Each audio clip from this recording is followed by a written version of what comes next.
ሰላም ጤና ይስጥልኝ እንደምን አምሽታችኋል ውድ ተመልካቾቻችን የለተረቡ ሚያዝያ 1 ቀን 2017 ዓ.ም ከአባይ ቴሌቪዥን የሚተላለፍላችሁ አውደ ዜና ተጀምሯል። በምሽቱ የዜና ወጃችንን በርካታ ዘገባዎችን ወደ እናንተ እናደርሳለን። የቢዝነስና የምጣኔ ሀብት ዘገባችንም ሰዓቱን ጠብቆ ወደ እናንተ የሚቀርብ ይሆናል። ዜናውን እየመራው ሀና ፍሳ ከእናንተ ጋር ቆይታ አድርጋለሁ። አብራችሁ ቆዩ።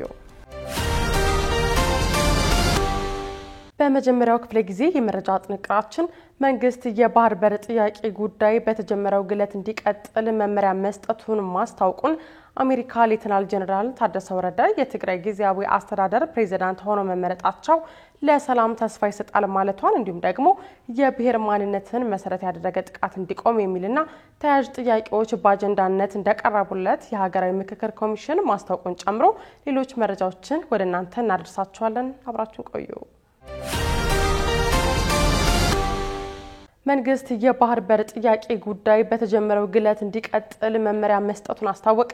ዛሬ ሚያዝያ 1 ቀን 2017 የብሔራዊ የደህንነት ምክር ቤት ባካሄደው ስብሰባ ሀገራዊ ቀጠናዊና ዓለማዊ ሁኔታዎች መገምገማቸውን እንዲሁም የተለያዩ የፌደራል መንግስት ውሳኔዎች መተላለፋቸውን ጠቅላይ ሚኒስትር ጽህፈት ቤት ባወጣው መግለጫ አስታውቋል።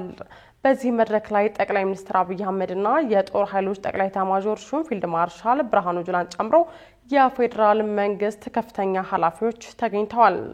ምክር ቤቱ በስብሰባው ትኩረት የሚሹ ጉዳዮች በሚል ከጠቀሳቸው ጉዳዮች ውስጥም ፍላጎትን በኃይል የማስፈጸም መንገድን የተከተሉ አካላትን የተመለከተው አንዱ ነው። እነዚህ አካላት መልካቸው ይለያይ እንጂ በሀገር ውስጥና በውጭ ከሚገኙ የኢትዮጵያ ጠላቶች ጋር እንደሚተባበሩ እንዲሁም የሐሰት ፕሮፓጋንዳውን የሚመሩ ክንፎች አላቸው ሲል የጠቀሰው የምክር ቤቱ መግለጫ ሴራ፣ ወጥመድ፣ ዝርፊያ፣ እገታ፣ ጭካኔ፣ ህገወጥ ንግድና ፍላጎት በኃይል ብቻ ማስፈጸም መለያቸው ነው ሲልም ገልጿል። ይህንንም ተከትሎ ምክር ቤቱ አቅጣጫ ያስቀመጠ ሲሆን በተለያዩ አካባቢዎች የሚገኙ ችግሮችን በሰላማዊ መንገድ በፖለቲካዊ ውይይት ለመፍታት የተጀመረው እንቅስቃሴ እንዲቀላቀሉ ነገር ግን የሰላም አማራጮችን ዘግተው ፍላጎታቸውን በኃይል ለማስፈጸም በሚንቀሳቀሱ ቡድኖች ላይ ህግ የማስከበር ተግባርን አጠናክሮ መቀጠል እንደሚያስፈልግ ያስገነዝባል ብሏል። ምክር ቤቱ በጥልቀት ተመልክቷቸዋል የተባለው ሌላኛው ጉዳይ ደግሞ ከዓለም አቀፋዊና ቀጠናዊ ሁኔታዎች ጋር የተያያዘ ሲሆን በኢትዮጵያ ላይ ተጽዕኖ ሊያሳድሩ በሚችሉ ጉዳዮች ዝርዝር ውይይት እንደተካሄደባቸውም ተገልጿል። በተመሳሳይ ዛሬ በተካሄደው ስብሰባ የኢትዮጵያን የባህር በር የማግኘት ጥያቄ በተመለከተ አቅጣጫ የተቀመጠ ሲሆን የኢትዮጵያን የባህር በር የማግኘት መብት ለማስከበርም ዲፕሎማሲያዊ፣ ህጋዊና ሰላማዊ መንገዶችን መሰረት አድርጎ የተጀመረው ስራ በተጀመረው ግለት እንዲቀጥል ውሳኔ ተላልፏል።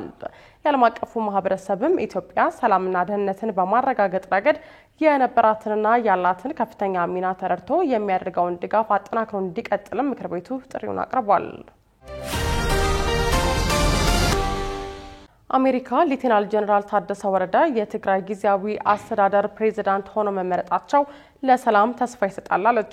በኢትዮጵያ የአሜሪካ አምባሳደር ኤድቨን ማሲንጋ ሌተናል ጀነራል ታደሰ ወረደ የትግራይ ጊዜያዊ አስተዳደር ፕሬዝዳንት ሆኖ መመረጣቸው የፕሪቶሪያው ስምምነት ዳግም እንደሚያረጋግጥና ለትግራይ ክልልና ኢትዮጵያ ፍላጎቶች ምላሽ ለመስጠት ያለውን ቁርጠኝነት የሚያሳይ ነው ብለዋል።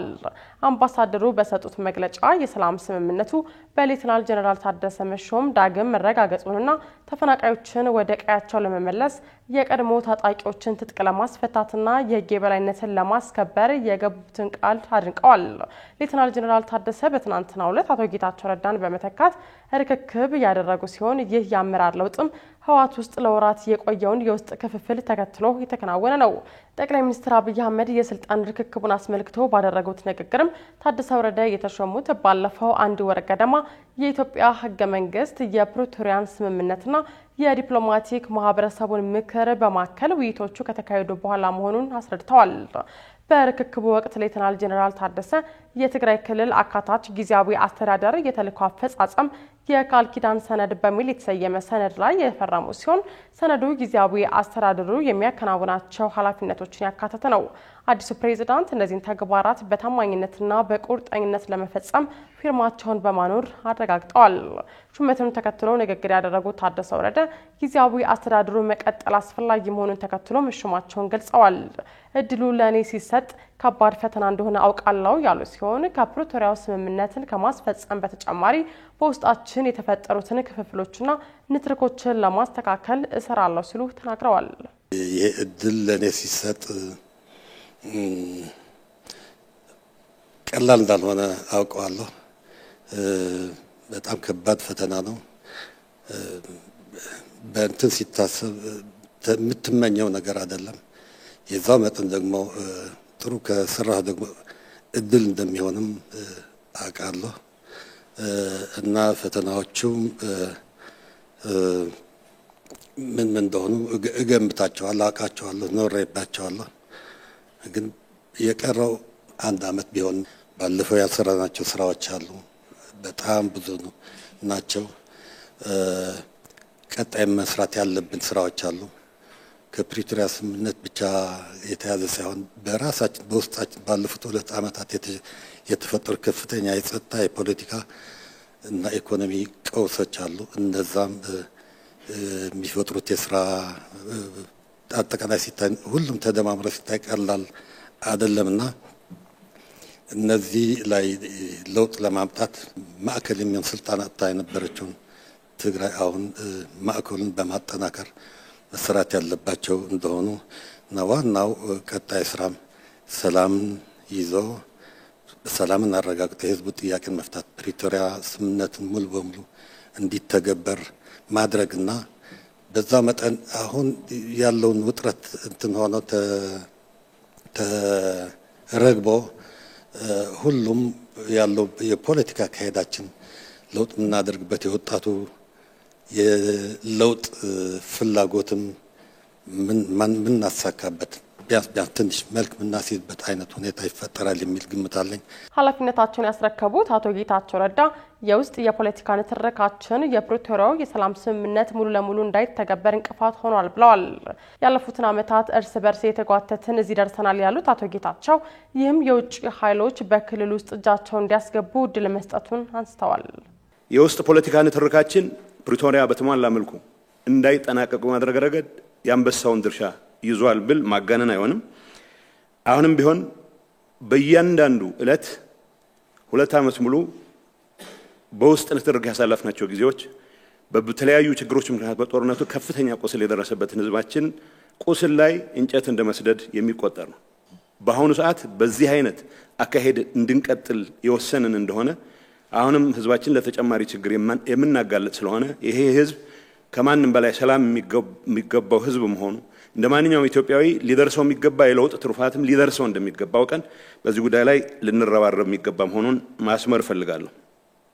እንዳልኩት 2 አመት ሙሉ አንዱን ሲጎተት እዚህ ደረጃ ላይ ደርሰናል። አሁን አንዱን እየጎተተ የትም መቀጠል የማይችልበት ሌሎች ኃይሎችም ጭምር ይሄን አጋጣሚ በመጠቀም የህዝባችንን ሰላም ለመንጠቅ የህዝባችንን ሰላም ለማደም ተስፋ ለማደብዘዝ እንቅስቃሴዎች ማድረግ የጀመሩበት ሁኔታም ስላለ ከዚህ አንፃር ጠንክረን መስራት እንደሚጠበቅብን ማስመር ፈልጋለሁ። የብሔር ማንነትን መሰረት ያደረገ ጥቃት እንዲቆም የሚልና ተያያዥ ጥያቄዎች በአጀንዳነት እንደቀረቡለት የሀገራዊ ምክክር ኮሚሽን አስታወቀ። የብሔር ማንነትን መሰረት ያደረገ ግድያ ማፈናቀል እንዲቆም የአማራ ህዝብ ከክልሉ ውጭም ባለበት ደህንነቱ እንዲጠበቅ የሚሉ ነጥቦች በአጀንዳነት እንደቀረቡለት የሀገራዊ ምክክር ኮሚሽን አስታውቋል። ኮሚሽኑ በአማራ ክልል ያካሄደ ባለው የአጀንዳ ማሰባሰብ ሂደት ላይ ታጥቀው የሚንቀሳቀሱ ኃይሎች ባይሳተፉም የታጣቂዎቹ ጥያቄዎች ጭምር ናቸው የተባሉ ጉዳዮችም በተዘዋዋሪ ከህዝቡ ደርሶኛል ብሏል።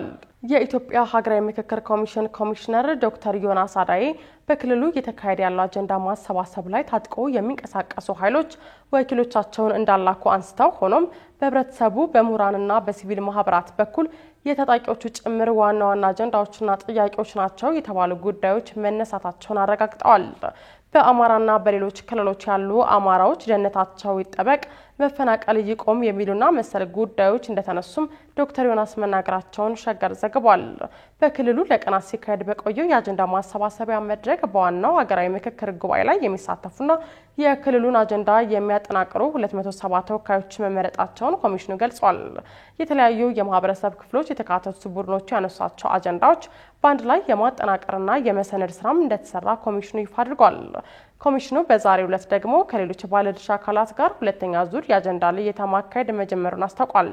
እየተካሄደ ባለው ምክክር የተለያዩ አጀንዳዎች የተነሱ ሲሆን ተሳታፊዎቹ የአማራ ሕዝብ ጥያቄ ናቸው ብለው የለዩዋቸውን አጀንዳዎች ማቅረባቸውን በማህበረሰብ ክፍሎች የተወከሉ ተሳታፊዎች ገልጸዋል። በማንነትና በወሰን አከላለል በህገ መንግስት ማሻሻያ በጉልበት ተወስደዋል ስለተባሉ መሬቶች በብሔራዊ ሰንደቅ ዓላማና በአዲስ አበባ ከተማ ላይ ትኩረት ያደረጉ አጀንዳዎች ለኢትዮጵያ ሀገራዊ ምክር ኮሚሽን ማቅረባቸውን ተወካዮቹ ተናግረዋል። የተወደዳችሁ ተመልካቾቻችን እየተከታተላችሁት ያላችሁት ከአባይ ቴሌቪዥን የአውደ ዜና የመረጃ ሰዓታችን ቀጥሏል። 163,000 ኢትዮጵያውያን በጎረቤት ሀገራት እንደሚኖሩ የመንግስታቱ ድርጅት ማስታወቁን የትግራይ ማዕከላዊ ዞን ፍርድ ቤት የአክሱም ከተማ ሴት ሙስሊም ተማሪዎች ከነሂጃባቸው እንዲማሩ መወሰኑንና ሌሎች ዜናዎችን እያስበለጠ ያቀርባቸዋል። ተከታትለን እንመለስ። የትግራይ ማዕከላዊ ዞን ፍርድ ቤት የአክሱም ከተማ ሴት ሙስሊም ተማሪዎች ከነሂጃባቸው እንዲማሩ ወሰነ። በትግራይ ክልል አክሱም ከተማ በመቶዎች የሚቆጠሩ ሙስሊም ሴት ተማሪዎች ከሂጃብ ጋር በተገናኘ በተላለፈ መመሪያ ለበርካታ ወራት ከትምህርት ውጭ ሆነው መቆየታቸው ይታወሳል። ይህንን ተከትሎ ታዲያ የትግራይ እንዲሁም የኢትዮጵያ እስልምና ጉዳዮች ጠቅላይ ምክር ቤቶችን ጨምሮ ተማሪዎችና ወላጆቻቸው በተደጋጋሚ ቅሬታ ያቀረቡ ሲሆን በትላንትናው ዕለት ማለት መጋቢት 30 2017 የትግራይ እስልምና ጉዳዮች ጠቅላይ ምክር ቤት በይፋ ማህበራዊ ስር ገጹ በአሰራጨው መረጃ ደግሞ ከአሁን በፊት በአክሱም ከተማ ሴት ሙስሊም ተማሪዎች ላይ የተደረገው የሂጃብ ክልከላ ውድቅ መደረጉን አስታውቋል። ፍርድ ቤቱ ትላንትና በዋለው ችሎት የአክሱም ከተማ ትምህርት ቤቶች ጥር 6 2017 ዓ.ም የወረዳው ፍርድ ቤት ሴት ተማሪዎች ሂጃባቸውን ለብሰው እንዲማሩ የሰጠው ትዕዛዝ እንዳልተከበረ ጠቅሶ ትዕዛዙ እንዲተገበር ወስኗል። በተመሳሳይ የትግራይ እስልምና ጉዳዮች ጠቅላይ ምክር ቤት የተሰጠው ውሳኔ አልተተገበረም በሚል የክስ መዝገቡ ከወረዳው በማንሳት ወደ ከፍተኛ ፍርድ ቤት ወስደዋለሁ በማለት የተጣለበት 12500 ብር መቀጮም እንዲነሳ መወሰኑን ምክር ቤቱ ገልጿል። ፍርድ ቤቱ ይህን ይወሰን እንጂ የአክሱም ከተማ ትምህርት ቤቶች ውሳኔውን ተከትሎ የዜና እስከተጠናቀረበት ሰዓት ድረስ ያሉት ነገር የለም። 163,000 ኢትዮጵያውያን በጎረቤት ሀገራት እንደሚኖሩ የተባበሩት መንግስታት ድርጅት አስታወቀ። የተባበሩት መንግስታት ድርጅት የስደተኞች ጉዳይ ከፍተኛ ኮሚሽን 163,000 የሚሆኑ ኢትዮጵያውያን በጎረቤት ሀገራት ተጠልለው እንደሚገኙ ትላንትና ባወጣው መረጃ አስታውቋል። ኢትዮጵያውያኑ ተጠልለውባቸው ከሚገኙ ሀገራት መካከል ኤርትራ አንዷ ስትሆን በሀገሪቱ የሚገኙ ኢትዮጵያውያን ስደተኞች ቁጥር 15 ብቻ ነው ብሏል። በአንጻሩ ከ179,000 በላይ ኤርትራውያን በኢትዮጵያ ተጠልለው እንደሚገኙ ሪፖርቱ ጠቅሷል። እንደ ድርጅቱ መረጃ ከፍተኛ ቁጥር ያለው ኢትዮጵያውያን የተጠለሉባት ጎረቤት ሀገር ሱዳን ስትሆን 68,895 ኢትዮጵያውያን ስደተኞች በሀገሪቱ ይኖራሉ።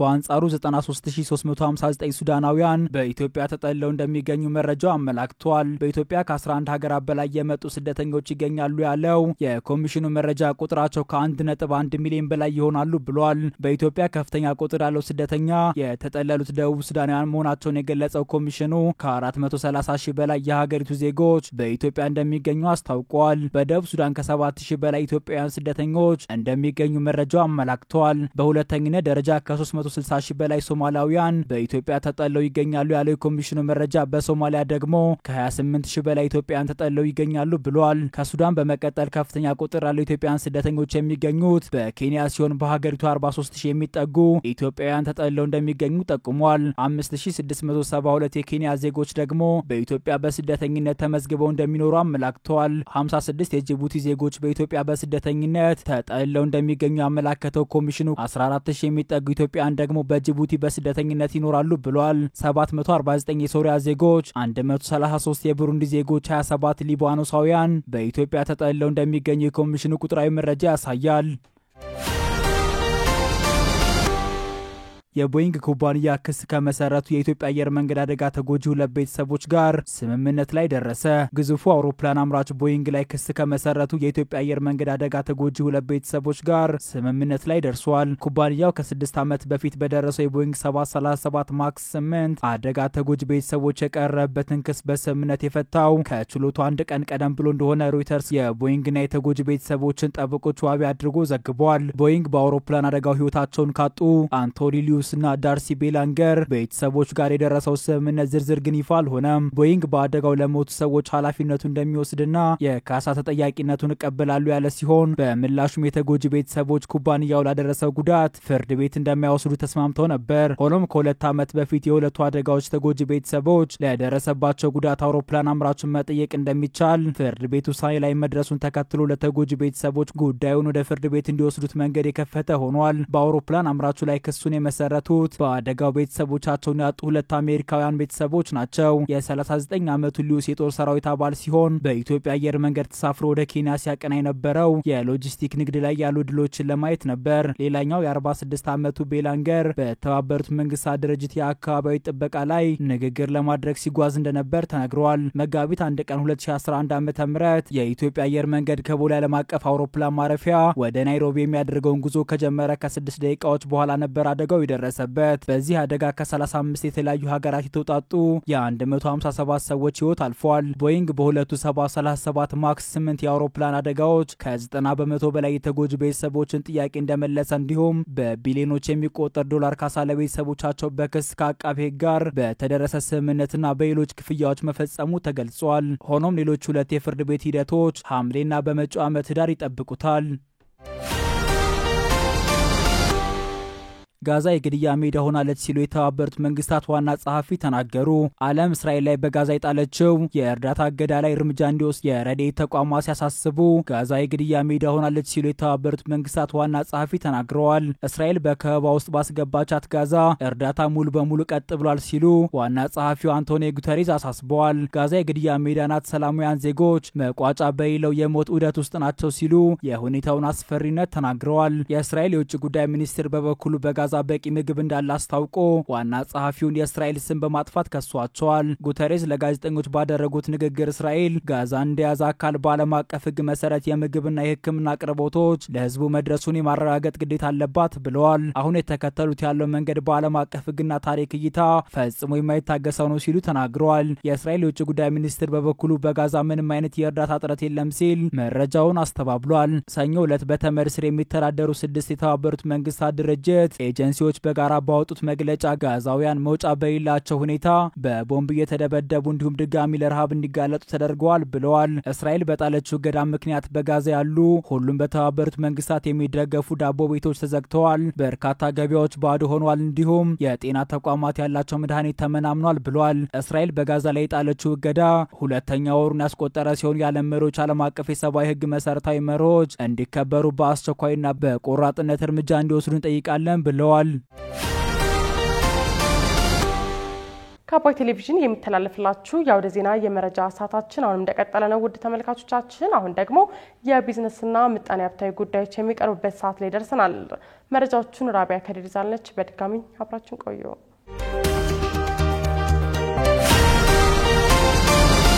በማክሮ ኢኮኖሚው ሪፎርሙ እየተወሰዱ ያሉ እርምጃዎች ውጤት እያስገኙ መሆናቸውን የገንዘብ ሚኒስትሩ ተናገሩ። በማክሮ ኢኮኖሚ ሪፎርሙ እየተወሰዱ ያሉ እርምጃዎች ውጤት እያስገኙ መሆናቸውን የገንዘብ ሚኒስትር አህመድ ሽዴ ገልጸዋል። የሕዝብ ተወካዮች ምክር ቤት የፕላን በጀትና ፋይናንስ ጉዳዮች ቋሚ ኮሚቴ የገንዘብ ሚኒስቴር የ8 ወራት የስራ አፈጻጸም ገምግሟል። በተቋሙ የመስክ ምልከታም አድርጓል። በዚህ ወቅት የገንዘብ ሚኒስትር አህመድ ሽዴ ሚኒስትሩ በማክሮ ኢኮኖሚ ሪፎርሙ እያከናወናቸው ያሉ ስራዎችን አስመልክቶ ለቋሚ ኮሚቴው ማብራሪያ ሰጥተዋል። በማብራሪያቸውም የፊስካልና ታክስ ፖሊሲዎችን የመተግበር የዋጋ ንረትን የማረጋጋትና ለመሰረታዊ ግብዓቶች ከ300 ቢሊዮን ብር በላይ የመደጎም ስራዎች መከናወናቸውንም ገልጸዋል። የበጀት ጉድለት በአግባቡ ማስተዳደርና የዕዳ ሽግሽግና እፎይታን ማግኘት መቻሉንም ተናግረዋል።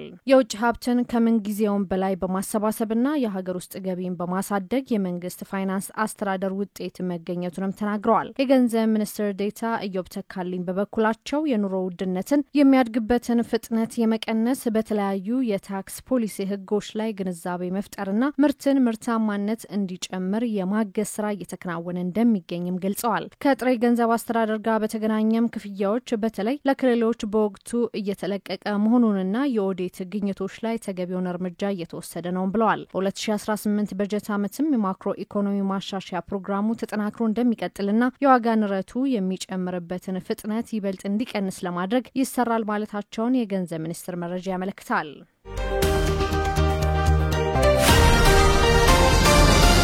ኢትዮ ቴሌኮም ሁለተኛውን ፈጣን የኤሌክትሪክ መኪና ባትሪ መሙያ ጣቢያ ስራ አስጀመረ።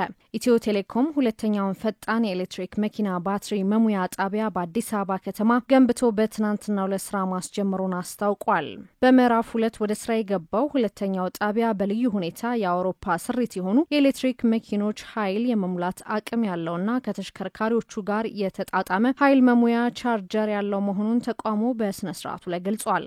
ጣቢያው በአንድ ጊዜ እስከ 16 ኤሌክትሪክ መኪኖችን ቻርጅ ማድረግ የሚያስችል ሲሆን በሁለቱ ጣቢያዎች በአንድ ጊዜ ለ32 ኤሌክትሪክ መኪኖች አገልግሎት ለመስጠት የሚያስችል አቅም መገንባቱንም ኢትዮ ቴሌኮም አስታውቋል። በተጨማሪም እንደ መኪናው ሞዴልና የባትሪ አቅም 1 ኪሎ ሜትር የሚያስኬዳቸውን ኤሌክትሪክ ኃይል በሰከንዶች ቻርጅ ማድረግ የሚችሉ መሆናቸውም ነው የተገለጸው። የኤሌክትሪክ መኪና ባትሪ መሙያ ጣቢያዎቹ ፈጣን አገልግሎት መስጠት የሚያስችሉ በመሆናቸው አሽከርካሪዎች በፍጥነት ጉዟቸውን እንዲቀጥሉ ያስችላቸዋል ነው የተባለው። ኢትዮ ቴሌኮም ከዚህ ቀደም ከቦሌ ወደ መገናኛ በሚወስደው መንገድ 16 መኪኖችን በአንድ ጊዜ ማስተናገድ የሚችል የኤሌክትሪክ መኪና መሙያ ጣቢያ ገንብቶ ወደ ስራ ማስገባቱም ይታወሳል። ከየካቲት 4 ቀን 2017 ጀምሮም ከ14000 በላይ ለሚሆኑ የኤሌክትሪክ መኪኖች አገልግሎት መስጠቱም ተገልጿል።